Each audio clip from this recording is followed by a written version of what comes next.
Selamat datang kembali di eksplorasi mendalam kita. Hari ini kita punya sesuatu yang cukup unik nih.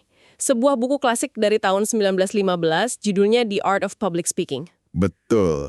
Udah lebih dari seabad ya umurnya.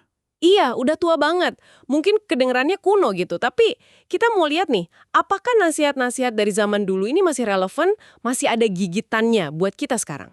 Justru itu yang bikin penasaran kan? Buku ini punya satu gagasan inti yang menurut saya kuat banget. Intinya, bicara di depan umum itu bukan soal trik atau niru-niru gaya orang lain. Oh, bukan soal teknik semata gitu ya? Bukan. Ini lebih ke soal Anda sebagai individu bagaimana mengeluarkan apa yang memang ada di dalam diri. Yang otentik. Jadi fokusnya itu pengembangan diri dulu. Anda harus punya sesuatu yang berharga buat dibagiin, baru mikirin cara baginya. Oke, menarik. Jadi misi kita kali ini, kita mau coba bongkar nih prinsip-prinsip inti dari buku lawas ini. Kira-kira fondasi apa aja sih yang ditawarin buku ini supaya kita, Anda semua, bisa jadi pembicara yang nggak cuma didengar, tapi juga dirasakan gitu ya. Mari kita gali lebih dalam. Siap. Oke, kita mulai dari yang paling dasar ya. Buku ini kayaknya keras banget menekankan soal otentisitas. Jadi inti public speaking itu ya ekspresi diri yang asli, bukan polesan luar aja. Tepat sekali. Ada kutipan bagus di situ. Bunyinya kira-kira, pelatihan bicara di depan umum itu bukan masalah eksternal secara primer, bukan masalah peniruan secara fundamental. Dalam artinya ya. Iya, artinya yang paling penting itu ya siapa diri Anda, apa sih yang ada di pikiran Anda, di hati Anda. Kalau di dalamnya kosong atau nggak tulus, ya teknik secanggih apapun cuma bakal bikin Anda kayak, robot yang baca skrip orang lain. Jadi, pengembangan karakter, pengetahuan, keyakinan diri, itu fondasinya. Wah, ini menarik ya. Soalnya kan seringkali orang fokusnya ke teknik dulu, cara ngomongnya gimana gitu. Nah, itu dia. Padahal isinya dulu yang penting. Bicara soal fondasi diri, gimana dengan musuh bebuyutan banyak orang nih, demam panggung? Buku ini ada saran nggak? Kayaknya ada ya, dan kedengarannya praktis banget. Ada. Dan sarannya itu sederhana tapi ngena banget. Katanya, hadapi aja audiens sesering mungkin. Oh, langsung praktik gitu. Iya, analoginya juga bagus. Belajar public speaking itu kayak belajar berenang. Anda nggak bisa jago cuma baca buku panduannya di pinggir kolam kan? Hahaha, benar juga. Cepat atau lambat Anda harus basah, gitu kata bukunya. Jadi, teori itu penting, tapi keberanian sama kebiasaan itu cuma bisa dibangun lewat praktek langsung. Harus nyebur. Ini cara paling efektif buat, bunuh rasa takut itu pelan-pelan. Masuk akal banget, jadi keberanian itu ditempa lewat pengalaman ya. Tapi selain berani basah-basahan, persiapan juga jadi hal yang ditekankan keras sama buku ini kan. Kayaknya ada peringatan yang lumayan tajam ya. Tajam banget. Buku ini bilang kalau Anda nekat maju, tampil, tapi nggak siap, nggak nguasain topiknya, Anda itu seharusnya malu. Kenapa? Karena pada dasarnya Anda itu mencuri waktu audiens Anda. Wow, nyelikit juga ya. Ya, ini pukulan telak kan? Intinya, hargai waktu dan perhatian orang lain. Datanglah dalam kondisi siap, kuasai materi Anda, kalau bisa lebih baik dari siapapun di ruangan itu. Kalau udah gitu, rasa takut juga pasti berkurang drastis. Ada tips praktisnya nggak soal persiapan ini? Ada. Salah satunya, siapkan beberapa kalimat pembuka itu secara utuh. Kata per kata. Biar apa? Biar start Anda mulus, nggak gagap di awal-awal yang krusial itu. Oke, persiapan matang jelas bantu bangun PD ya. Tapi soal percaya diri ini ada juga peringatan nih soal jebakan kesombongan. Gimana buku ini menyimbangkannya? Nah, ini poin penting juga. Buku ini ngingetin, tanda kebesaran pertama adalah ketika seseorang tidak mencoba terlihat dan bertindak hebat. Maksudnya gimana tuh? Ya, intinya kesombongan itu gampang banget kebaca sama audiens. Kayak bau nggak sedep gitu. Jadi daripada fokus mikirin, wah saya hebat nih, lebih baik fokus ke pesannya, ke tujuannya. Kalau kita benar-benar fokus menyampaikan sesuatu yang kita yakini penting, biasanya ego pribadi itu jadi ngecil sendiri. Oh, jadi tenggelam dalam pesannya gitu ya? Betul. Jadi percaya diri itu penting wajib malah, tapi harus lahir dari penguasaan materi dan niat yang tulus, bukan dari arogansi atau mau pamer. Baik, jadi jelas ya fondasi utamanya. Otentisitas, berani lewat praktek, persiapan matang, sama percaya diri yang rendah hati gitu ya. Nah sekarang mari kita masuk ke salah satu bagian yang kayaknya paling detail nih di buku ini, yang spesifik banget bahas bab 12 tentang suara. Ah iya, bagian soal suara ini memang dibahas cukup dalam. Kayaknya buat penulis buku ini, suara itu bukan cuma alat ya, tapi kayak instrumen ekspresi yang vital banget. Tepat sekali. Buku ini menganggap kalau suara yang monoton, yang datar aja gitu, itu salah satu dosa terbesar pembicara. Dosa ya, wah. Iya. Mereka bahkan ngasih perumpamaan. Katanya kayak gramofon itu loh, pemutar musik kuno, yang koleksi lagunya cuma 3 biji, terus diputer ulang-ulang, kan bosenin banget. Kebayang sih, pasti ngantuk dengernya. Nah, untuk menghindari penjara monoton ini, buku ini ngupas tuntas cara pakai variasi vokal. Ada 5 elemen kunci yang dibahas di bab 12 itu. Penekanan atau emphasis, terus nada atau pitch, tempo atau pace, jeda atau pause, sama infleksi atau inflection. 5 elemen ya, banyak juga. Iya, ini semua dianggap alat buat mewarnai suara kita, supaya suara kita jadi hidup, bermakna, dan nggak datar kayak tadi. Dan buku ini juga nekenin ya, buat nguasain ini semua butuh usaha keras. Usaha keras banget. Ada satu kata yang diulang sampai 3 kali dengan penekanan beda di buku ini. Praktis, praktis, praktis. Wah, sampai segitunya ya. Iya, nggak ada jalan pintas katanya. Menguasai instrumen vokal ini ya butuh latihan yang sadar, terus-menerus. Mirip kayak belajar main alat musik lah. Tujuannya bukan buat jadi aktor panggung ya, tapi supaya suara kita bisa efektif menyampaikan nuansa pikiran dan perasaan kita yang otentik tadi. Oke, coba kita bedah dikit ya elemen-elemen ini. Tapi mungkin fokusnya lebih ke, kenapa sih ini penting buat ngilangin monoton dan justru memperkuat pesan otentik kita? Misalnya, penekanan sama infleksi. Gimana tuh cara kerjanya barengan? Nah, dua ini erat banget hubungannya sama ngasih makna. Penekanan atau emphasis itu soal gimana kita nonjolin kata atau frasa kunci dalam kalimat. Bikin kata itu kayak, puncak gunung yang kelihatan jelas. Salah satu caranya bisa lewat kontras vokal. Contohnya gimana? Contoh di buku itu, misal mau negesin kalau takdir itu pilihan bukan kebetulan, Anda bisa bilang gini, takdir itu bukanlah soal kebetulan, ini adalah soal pilihan. Nah, infleksi itu melodi atau perubahan nada di dalam satu kata itu, ini bisa ngubah makna total. Oh, kayak intonasi gitu ya? Iya, mirip intonasi. Ingat contoh aktris Nyonya Siddons di buku itu? Dia ngucapin, we fail, kita gagal dengan 3 infleksi beda, dan maknanya jadi beda-beda. Ada yang sinis, ada yang kaget, ada yang pasrah. Ah, iya, kebayang. Jadi, penekanan di kata yang tepat, ditambah infleksi yang pas di kata itu, bikin makna jadi jelas banget dan niat kita tersampaikan utuh, gak ambigu. Oke, jadi bukan cuma soal volume keras atau pelan ya, tapi lebih ke pemilihan kata yang ditonjolkan dan cara ngucapinnya. Terus gimana dengan nada pitch sama tempo pace? Gimana variasi dua ini bisa bikin omongan jadi hidup? Ini soal dinamika. Coba bayangin deh musik yang nadanya gitu-gitu aja, gak ada tinggi rendahnya, atau iramanya datar terus. Pasti bosenin kan? Pasti. Nah, suara juga gitu. Variasi pitch atau tinggi rendahnya nada itu penting biar suara kita nggak kayak suara robot. Perubahan pitch yang tiba-tiba itu bisa narik perhatian orang seketika. Terus variasi pitch atau kecepatan bicara juga sama pentingnya. Ada cepat, ada lambat gitu ya? Iya, ada bagian yang butuh diomongin cepat buat bangun semangat misalnya. Tapi ada juga bagian yang perlu dilambatin, mungkin buat ngasih penekanan atau ngasih waktu orang mikir. Perubahan tempo yang drastis juga bisa bikin efek dramatis. Tapi ya hati-hati juga, emosi yang nyertainnya harus tulus biar nggak kelihatan aneh atau maksa. Oke, jadi pitch dan pace yang bervariasi bikin pendengar nggak ngantuk dan tetap nangkep pesannya ya? Betul, bikin tetap terlibat. Nah, yang terakhir nih, jeda atau pause. Ini sering banget dilupain orang, padahal buku ini ngasih peran yang strategis banget buat jeda. Sangat strategis. Jeda itu bukan berarti kosong, nggak ada artinya. Justru ruang kosong itu punya fungsi. Buku ini nyebutin 4 fungsi utama jeda. Apa aja tuh? Pertama, ngasih pembicara waktu buat ngumpulin kekuatan sebelum nembak poin penting. Kedua, ngasih audiens waktu buat napas, buat nyerna informasi. Biar nggak overload ya? Iya. Ketiga, Bisa buat ciptain suspense atau antisipasi. Bikin orang jadi nunggu, ini mau ngomong apa lagi nih. Buku ini bahkan ngutip penulis Wilkie Collins. Buat mereka tertawa, buat mereka menangis, buat mereka menunggu. Haha, keren juga kutipannya.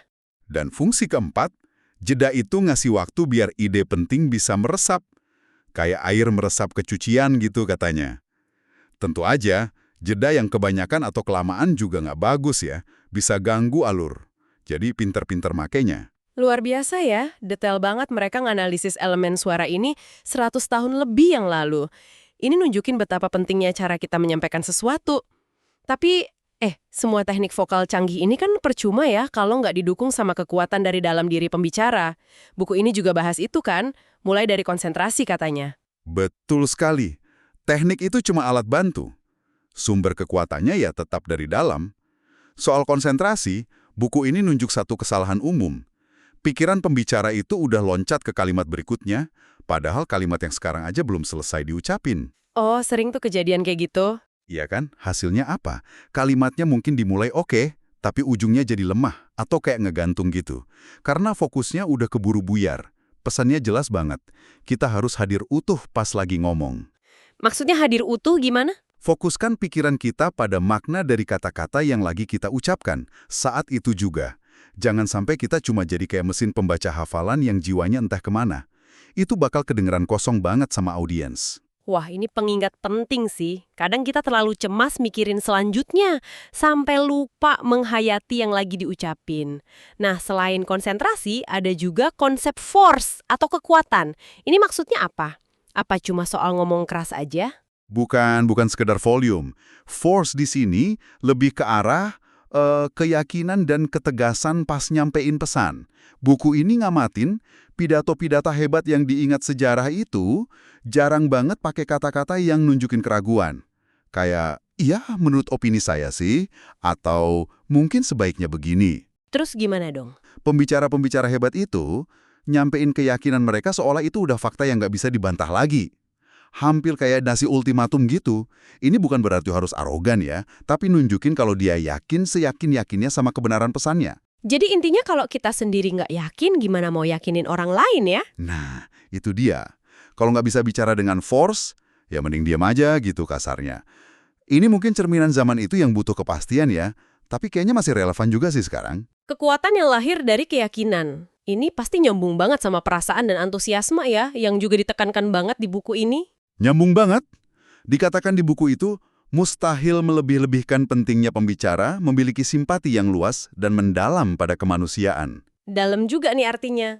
Iya, maksudnya rasa peduli yang tulus ke audiens dan ke isu yang lagi dibahas, itu bahan bakar utama buat pidato yang bisa menggugah hati. Antusiasme itu nular soalnya. Ada contohnya nggak? Contoh klasik yang dipakai itu Napoleon. Gimana dia bisa bakar semangat pasukannya yang udah capek banget di pegunungan Alpen cuma dengan nyanyiin lagu Marseillaise penuh semangat. Tapi kuncinya sekali lagi, ketulusan. Perasaan itu nggak bisa dipalsuin. Audiens bisa ngerasain kok. Kejujuran atau sincerity itu adalah nyawanya kefasihan bicara. Jadi, perasaan tulus itu sumber energi yang otentik ya? Oke. Terus ada satu lagi nih, elemen internal yang agak mengejutkan dibahas di buku ini. Imajinasi.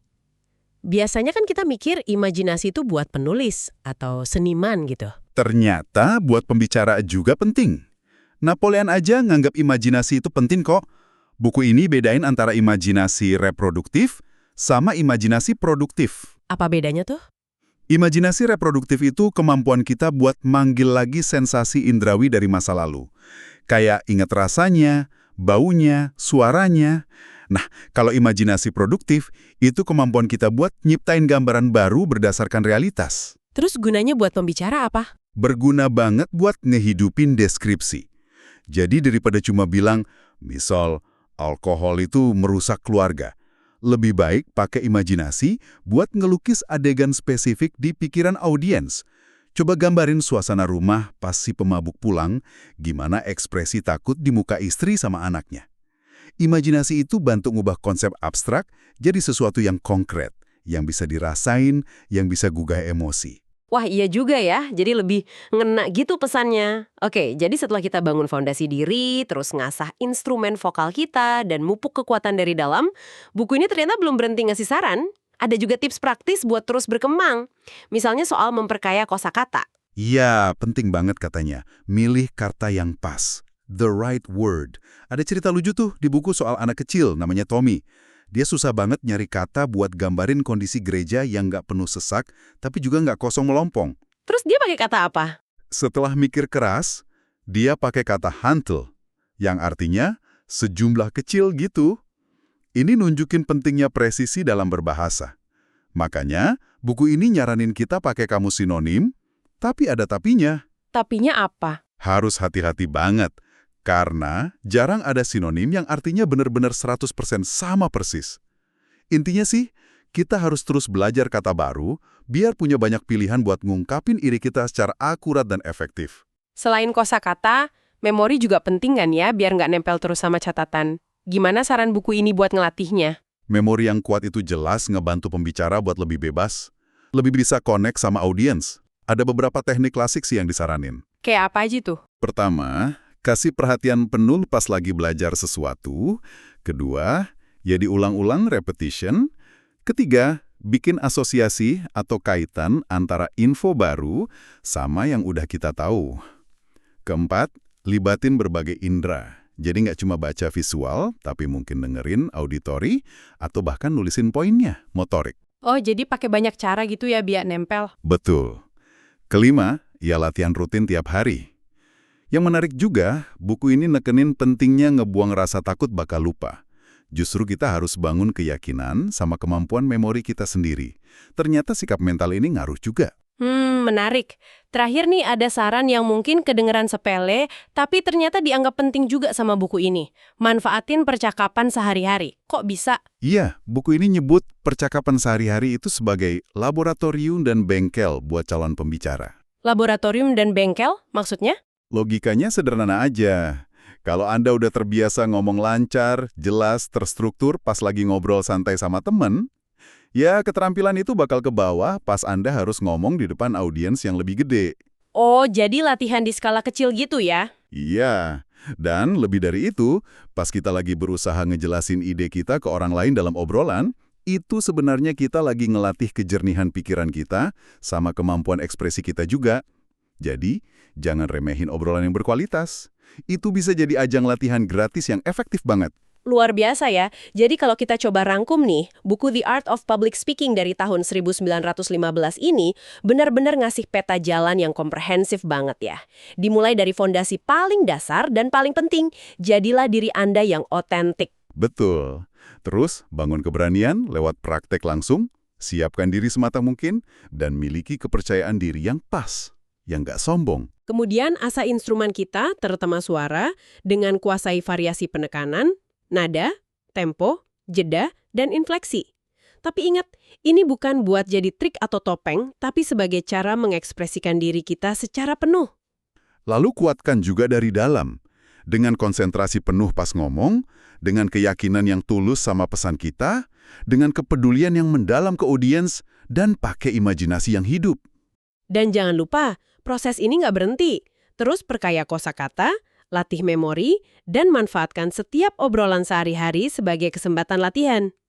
Prinsip-prinsip ini, walaupun usianya udah seabad lebih, rasanya kok fundamental banget ya dan relevan banget buat komunikasi efektif kapan aja, di mana aja.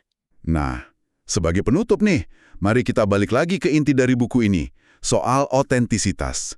Mengingat semua teknik vokal dan strategi penyampaian yang tadi udah kita bahas panjang lebar, dan tulus Anda, dan bukan malah jadi topeng indah yang nutupin kekosongan atau ketidakjujuran di dalam. Iya, gimana menjaga keseimbangan supaya teknik itu mendukung otentisitas, bukan malah menggantikannya. Sebuah pertanyaan penting untuk terus direnungkan ya, saat Anda melanjutkan perjalanan Anda dalam seni berbicara ini. Terima kasih banyak sudah menyimak eksplorasi mendalam kita kali ini. Sampai jumpa di pembahasan berikutnya.